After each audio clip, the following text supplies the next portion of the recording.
Black Myth Wukong is going to be the most important game in the gaming community and in the game history. And this is my perspective as a Chinese. I'm going to give you 3 points I've been thinking over for the past couple of months. Number 1, this is going to be a lore accurate Sun Wukong, meaning this character is going to be accurate to the original book of Journey to the West. So I've been a big fan of the book and then the series of Journey to the West ever since I was a kid. And I remember every summer, you know how in America there's a couple of shows and cartoons that will go on TV for the kids every summer. So Journey to the West TV series was that one thing for the Chinese kids every summer they will play on TV. So you get to watch and then literally go on this journey with the characters every summer. And it's a Chinese legend, right? So it's a legendary story, it's a legendary TV show. So kids from my age, I can speak for myself, I know everything about the main characters of Journey to the West. So over the years, I played games that had Monkey King as part of the story and one of the characters. I've never seen a lore accurate Sun Wukong with all his abilities that was described in the story, in the book, even the way he looks. I've never seen a game has executed that well. So far as all the footage and all the trailers that we've seen, this character is going to be lore accurate. All that to say, Sun Wukong, the Monkey King as you would call it, this character is so deep. To me, he's more than just a character, right? He represents a culture. He's like the Superman of America. He's like the Captain America of American people, right? But to Chinese.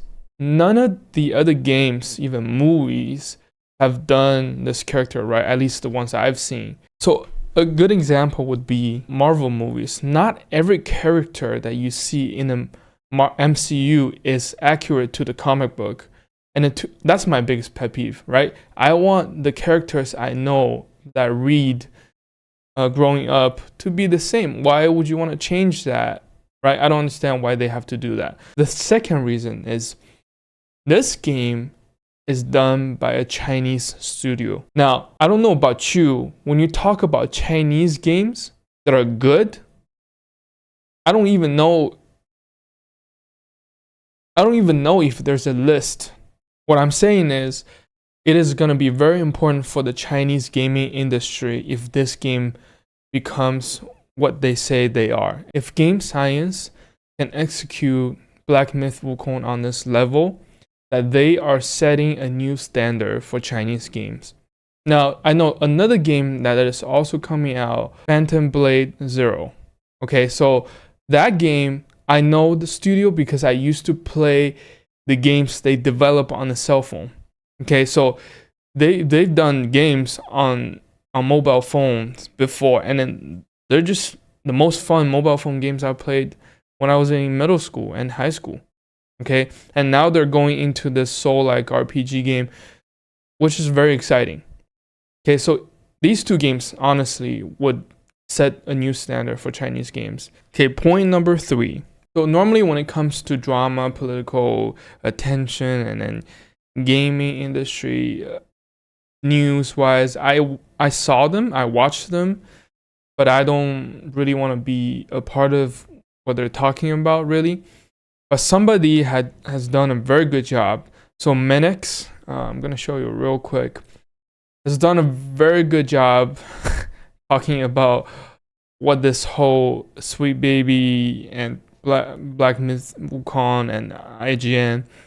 And the biggest takeaway that I have from this video or from this whole event, right, this whole dramatic event, is this thing that he summoned with one question in his video. Let's watch it. Now, I have a question for every single person in the comments to reply to. Now, why would a Chinese company making a game about a Chinese tale that was written in the 16th century need consulting about modern Western societal phenomenons and cultural appropriation? Why would...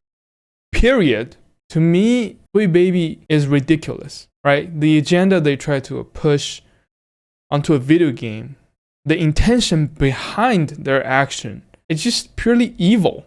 Would they even give a about what Sweet Baby Inc. even wants or thinks about? Imagine looking at a game about mythological personified animals and monsters and saying, why isn't there any women, black people, transgenders, or disabled in this game? That is clearly not the game they're making, and now I've been at the point for a while where essentially started using these journalists as to find which games are good and which are bad. If these freaks say a game is good, I won't buy it. If these freaks say a game is bad, I will definitely buy it. I just do the... As you can see, he's done a very good job talking about this issue and expressing his idea. Hopefully I've done that for this video, and you know, I'm gonna buy the game when it comes out, and then we're gonna play it on the channel, and then we're gonna have a bunch of fun, and I'm gonna make a lot of references to the TV shows I watched when I was a kid, and then talking about Journey to the West, this whole franchise.